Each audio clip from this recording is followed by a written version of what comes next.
L'objectif de cet exercice, c'est d'analyser un pendule, cette fois-ci pas avec la seconde loi de Newton, mais avec le théorème du moment cinétique on rappelle que c'est L, et de la conservation de l'énergie mécanique. Grâce à ça, on pourra déterminer la tension maximale dans le fil lors des oscillations du pendule. Les formules à connaître sont que la somme des moments de force va être égale à la variation du moment cinétique.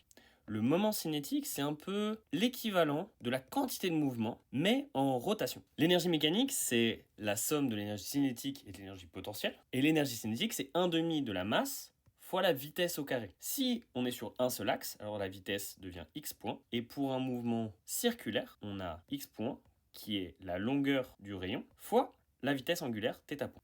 Maintenant, l'énergie potentielle, qui vaut la masse fois g fois la hauteur, devient pour un pendule, ceci, avec θ, l'angle que fait le pendule avec la verticale. Voici l'énoncé, je vous laisse donner votre maximum pour essayer de le faire, et on se voit après pour la correction.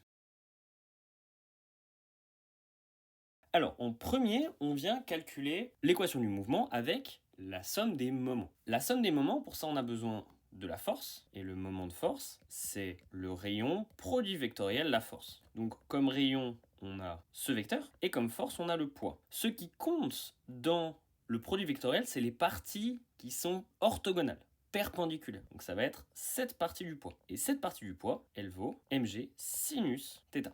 Maintenant, le moment cinétique, c'est égal au rayon produit vectoriel mv, masse fois vitesse. Donc on a toujours le rayon ici qui n'a pas changé, et la vitesse qui est dans ce sens-là. Pour un mouvement circulaire, la vitesse, elle vaut le rayon fois la vitesse angulaire. On trouve donc que le moment cinétique est égal au rayon fois la masse, fois le rayon de nouveau, fois la vitesse angulaire. Une fois qu'on a ça, on peut le dériver par rapport au temps pour obtenir ce terme-là.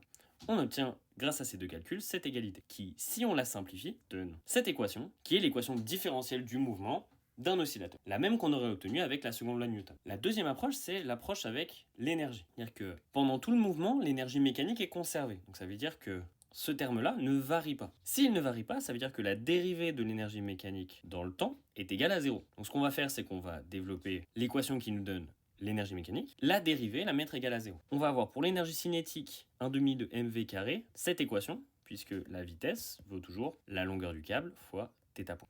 Et pour l'énergie potentielle de pesanteur, qui vaut mgh, on a ce terme-là, et ce terme, L fois 1 moins cos de θ, vaut la hauteur, parce que la hauteur là, c'est cette longueur ici, auquel on a enlevé celle-ci, et celle-ci, elle vaut L cosinus θ. Cette équation, donc la somme de ces deux termes, on la dérive par rapport au temps, et on tombe de nouveau sur cette équation. Donc on voit donc que les trois approches se valent. L'approche, la somme des forces égale ma, l'approche avec le théorème du moment cinétique, et l'approche avec la conservation de l'énergie, donnent à chaque fois la même équation. Maintenant, on vient calculer la tension maximale dans le câble. Pour ça, on vient faire la somme des forces sur l'axe radial. On a donc la tension dans ce sens-là. La composante du poids en radial, qui vaut donc mg cosinus θ. Et on va faire la seconde loi de Newton, la somme des forces égale à la masse fois l'accélération, avec l'accélération pour un mouvement circulaire, enfin la partie qui est centripète, donc la partie radiale, qui vaut v carré sur r, et dirigée vers l'intérieur. Donc pour synthétiser, on fait la somme des forces égale à la masse fois l'accélération. On a l'accélération qui vaut en norme v carré sur la longueur du pendule. On a donc la tension en fonction de la vitesse. On vient chercher quand est-ce que la vitesse est maximale, qui est à cet endroit-là. La vitesse max, on la trouve avec la conservation de l'énergie mécanique, c'est-à-dire que si on a θ0 ici, qui est l'amplitude maximale, on va avoir l'énergie mécanique qui est uniquement de l'énergie potentielle, qui va être transférée en énergie cinétique ici, ce qui nous permet de trouver la vitesse maximale, et donc la tension maximale dans le fil.